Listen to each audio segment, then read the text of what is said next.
Malawagang wildfire sa South Korea ang patuloy na inapula.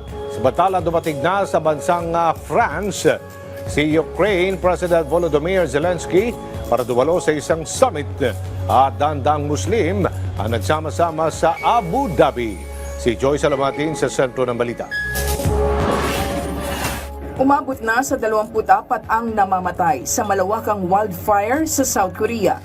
Nagsimula ang apoy sa Sancheong County noong March 21 at mabilis na kumalat sa mga kalapit na lugar. Ayon kay South Korean Acting President Han Duck-soo, ito na ang pinakamalalang wildfire sa buong kasaysayan ng bansa. Puspusan ang operasyon ng mga otoridad doon para maapula ang sunog. Dumating na sa France si Ukrainian President Volodymyr Zelensky. Ito'y upang makipagdialogo sa isang summit at makipagpulong kay French President Emmanuel Macron at iba pang European leaders. Dito, posibleng talakayin ang maitutulong ng Europa sa Ukraine. Samantala, magkakaloob ang France ng karagdagang military aid sa Ukraine na nagkakahalaga ng 2 bilyong euro.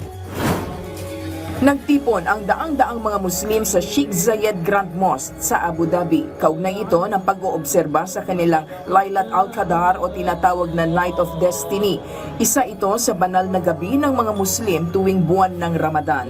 Sa panahon na ito, marami ang naniniwala para sa pagpapala at pagpapatawad na kanilang matatanggap. Joyce Salamatin para sa Pambansang TV sa Bagong Pilipinas.